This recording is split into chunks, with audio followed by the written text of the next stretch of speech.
자, 신탁 공매는 경매 공매와는 달리 신탁회사가 주관합니다. 신탁회사가.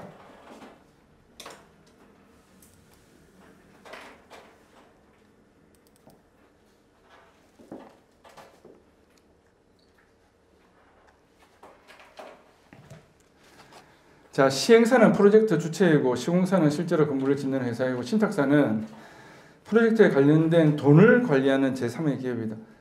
신탁사 돈 관리하죠. 개발 도중에 물건의 소유주에게 금전적 문제가 발생하면 돈을 관리하는 수탁사는 소유주 대신 맡고 있었던 부동산을 처분할 수 있는 권리가 생겨나고, 자, 신탁하게 되면 A라는 사람이 소유권 취득하면서 A라는 사람이 소유권 취득하는 그 날짜에 바로 수탁사로 소유권 이전을 동시에 넘겨요. 동시에.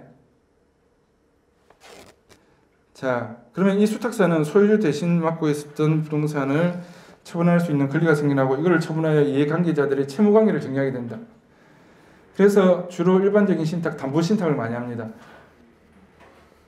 이 부동산 담보대출의 경우에 금융기관 등이 일반적으로 건저당을 많이 사용해 왔는데, 근데 담보신탁이 건저당권에 비해서 비용, 담보가치 유지, 신속한 환가 절차 측면에서 유리한 면이 많아서 요즘은 담보신탁을 많이 해요, 은행에서. 담보를 많이 해줘. 예.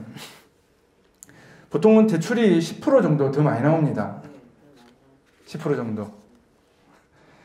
그러면 신탁되어 있는 물건에 관해서 매매나 임대차 계약을 체결해야 되는 경우가 요즘 이제 많이 생기거든요. 은행에서 이 담보신탁해서 대출하는 걸 저는 잘 몰랐다가 실무상 알고 나니까 더 편하고 더 좋거든요.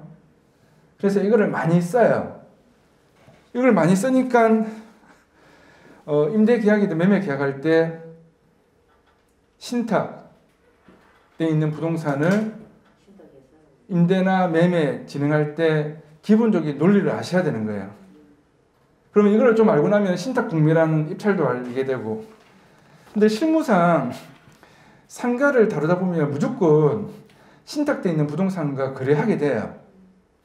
법인과 거래하게 되고, 그리고 대출을 또 쓰려고 할 때 담보신탁을 무조건 활용해서 보통 쓰게 되거든요. 그러니까 좀 더 전문가가 하는 거죠. 좀 더 전문가가.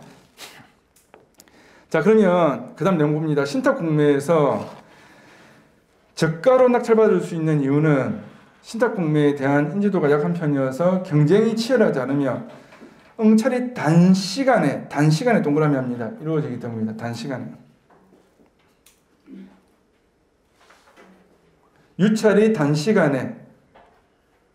일반 공매는 공고를 하고 유찰되면 일주일에 10%씩 감정가에서 차감되지만, 신탁 공매는 유찰되면 당일에 하루 만에도 10%에서 50%, 아침에 입찰하고 오후 입찰하고 집에 가기 전에 또 입찰하고 하루에 막 3번씩 해요.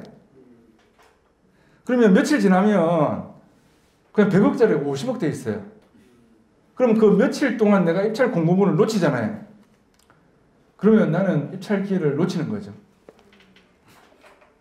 그래서 저가로 신탁공매가 저가로 낙찰받을 수 있는 이유를 지금 이야기하고 있습니다. 그래서 당일에도 10%에서 50%까지 가격이 낮아지는 경우도 있으므로 입찰자에게 굉장히 좋은 기회가 될 수 있습니다. 그래서 신탁공매는 굉장히 빨리 진행되는 경우가 많습니다.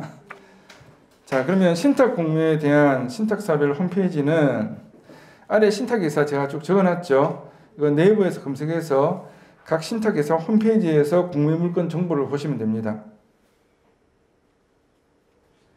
자, 경쟁률이 낮다라는 거. 그 다음에 유찰이 굉장히 빨리 진행된다는 거. 그리고 사람들이 아직 잘 모른다라는 거. 근데 지금은 책도 나오고 하도 많이 유튜브에서 떠들고 해가지고 전에보다는 좀 나아졌어요. 그런데 정말 사람들이 잘 못하는 전문가들만, 극소수 전문가들만 하는 진짜 재테크의 블루오션이었거든요. 완전히 황금 시장이었어요. 그런데 지금도 경매를 다루는 사람들이 이 신탁 공매를 100명 중에 1명도 잘 안 쳐다봐요. 몰라서 그래요. 몰라서. 만일에 해보면 이거 말고 다른 거 안 해요. 일반 매매 물건은 있잖아요. 경매나 공매를 잘 아시고 나면은 일반 매매 물건은 눈에도 안 들어와요. 아예. 왜 싸게 살 수 있는데 왜 굳이 돈 다 주고 사요? 네.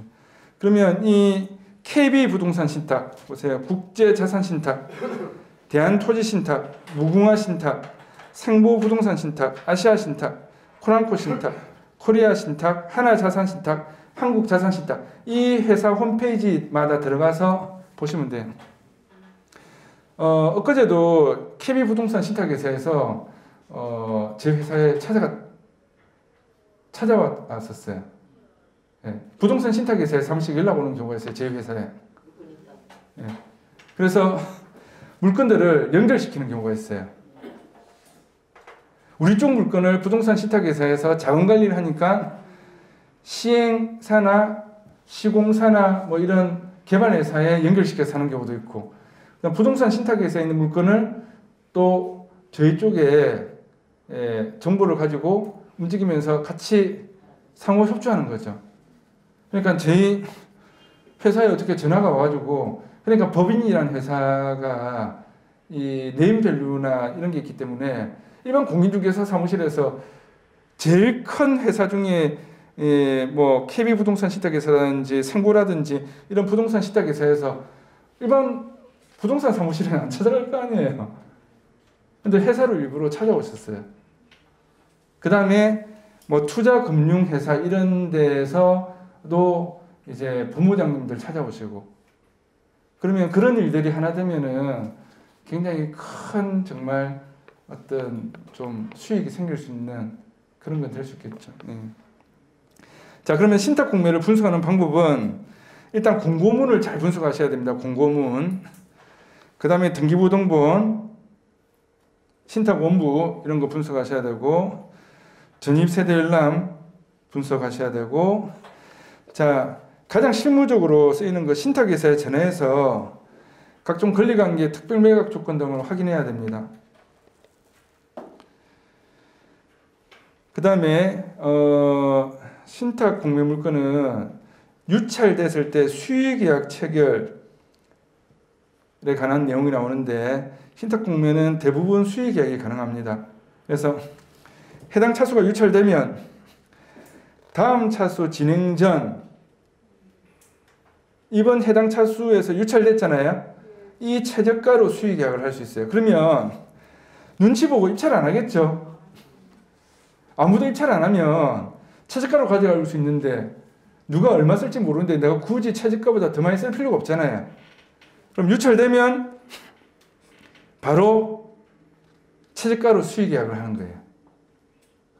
유찰되면 딱 기다렸다가, 아니면은 내가 놓쳤어요. 유찰된 거. 그러면 다음 다음 이제 또 최저 입찰가는 떨어졌겠지만, 더 떨어졌겠지만 그때 낙찰 받는다면 보장이 없잖아요. 그러면은 다음 차수 진행 전에 앞전 차수 최저가로 가서 그냥 수의 계약하는 거예요. 자, 그래서 신탁 공매, 이거를 좀 아시면 정말 이 다른 재테크 수단은 아예 눈에 들어오지도 않습니다. 근데 신탁 공매가 상가만 있는 게 아니고 주택도 있고 아파트도 있고 종류가 많거든요. 토지도 있고 굉장히 많아요. 지금은 담보 신탁을 많이 하니까 점점 물건이 더 많이 나오겠죠. 그래서 다양하게 볼 수가 있어요.